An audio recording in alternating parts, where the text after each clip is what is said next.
Hello सर्वांना, कसे आहात सर्वजण? मजेतच असतात हो की नाही? झालं दुपारचं जेवण? मी आता स्वयंपाक केला आहे, पण अजून काही जेवली नाही.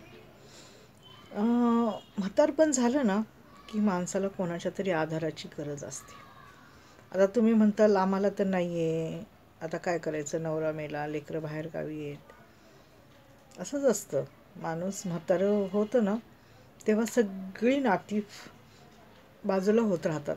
बघा ना तुम्ही, मी तर खूप अनुभव घेतलेले आहे.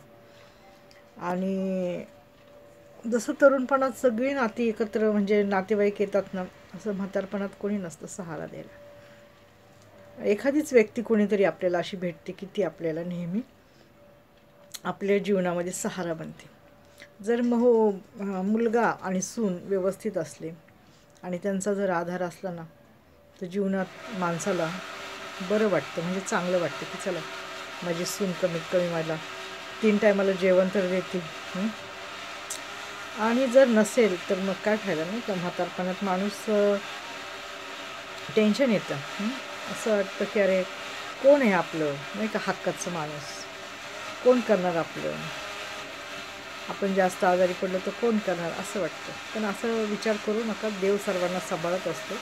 आणि देव काही ना काही त्यांनी आपल्यासाठी योजून ठेवलं असतं. म्हणजे त्याच्या मनात असतं की अरे ह्याच्या हाताने सेवा होईल, त्याच्या हाताने सेवा होईल. माझ्या आईचं एकच वाक्य होतं. माझी आई नेहमी म्हणायची की सेवा करणं सगळ्याच्या नशिबात नसतं बरं का. समजा एखाद्याला 6-7 लेकरं आहेत, एखाद्याला 5 आहेत, एखाद्याला 4 आहेत, एखाद्याला 3 आहे, एखाद्याला 2 आहे. तर एकाच्याच नशिबात सेवा लिहिलेली असते, माहिती आहे का? बाकी कोणी सेवा करत नाही, एकाच्याच नशिबात सेवा लिहिली असते. आणि तेच देव ती व्यक्ती आपल्याकडे कशी ना कशी आणतो आणि ती आपली व्यक्ती आपली सेवा करते. आम्ही 5 बहीण भावंडं, 4 बहिणी 1 भाऊ, कोणीच सेवा नाही केली, फक्त मी केली. कारण का माझ्या नशिबात होती. कधी कधी मी आईचा राग करायचे, कारण मला पण टेन्शन यायचं, अरे सारखं तेच तेच तेच तेच, नाही का? मला वेळ भेटत नव्हता, म्हणून कुठं बाहेर जाता येत नव्हतं. तर आई म्हणायची, अगं नको असा राग करू, तुझ्या नशिबात सेवा आहे म्हणून तू करते. तर असं असतं बघा. सेवेला पण भाग्य लागतं, सेवा करायला पण भाग्य लागतं. आणि मी आईची सेवा केली. झालं कधी कधी राग होत होता, कधी चिडचिड होत होती, कधी मानसिक हे ते होतं माणसाचं, पण मी केली, कशी का होईना केली. आणि आईला माझा खूप मोठा आधार होता. आणि वडिलांची पण केली मी थोडीफार, आणि आईची तर जास्तच केली, आईची तर खूप केली. आता एक सांगायची गोष्ट आहे, माझी मावशी आहे. आता मी माझी मावशीची पण सेवा करते. जेव्हा जेव्हा मला वेळ भेटेल तेव्हा तेव्हा मी 2 दिवस 3 दिवस जाते आणि सेवा करते. कारण का त्यांना तेवढाच माझा आधार, हो की नाही? आपण तर काही कोणाला पैशाची मदत करत नाही, परंतु निदान बोलण्याने, आपल्या हाताने एखाद्याची जर सेवा घडत आहे तर ते माझं पुण्य आहे आणि मला ते देवाने दिलेलं एक दान आहे. आता तुम्हाला दुसरी एक बाजू सांगते. काही काही लोकांना सर्व दिलेलं असतं, पण ते करत नाहीत, मुद्दाम हटकून. नवऱ्याचं पण करत नाहीत, तर सासू सासऱ्याचं तर लांब राहू दे, नवऱ्याला कमीत कमी खायचं तरी ती व्यवस्था करतात का? काय खातोय नवरा, काय नाही, हां, ह्याचं त्यांना काही नसतं. सासू सासरे तर लांब राहिले हो.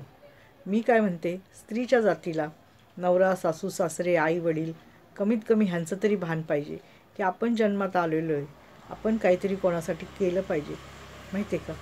नाहीतर काय, आता मी जाते ना माझ्या मावशीच्या इथं, सर्व बायका मला म्हणतात, सर्व स्त्रिया, सर्व माझ्या ओळखीच्या बिल्डिंगमधल्या बायका मला म्हणतात, बाई खरंच बाई, तुम्ही येता, मावशीची भरपूर सेवा करता आणि जाता, ह्याला म्हणतात मुलगी, आहे की नाही? असं म्हणजे माझं नाव निघतं ना मागे, आणि मग मला किती आनंद वाटतो, अभिमान वाटतो की अरे चला, कमीत कमी माझा जगण्याचा कोणाला तरी उपयोग होतो आहे. नाहीतर आल्या जन्मात काय, आलं काय गेलं काय सारखंच. लोक काय म्हणतील, अरे काय होती ती, कोणाला धरत तरी होती का, कोणाला 5 बोटाने धर्म केला का? असं असतं बघा. म्हणून नाही ना, मी काय बोलते, आल्या जन्मात तुम्ही आपल्या 5 लोकांना, सासू सासरे, आई वडील आणि नवरा, ह्यांना तरी तुम्ही जपा, तर तुम्हाला तेवढंच ते पुण्य.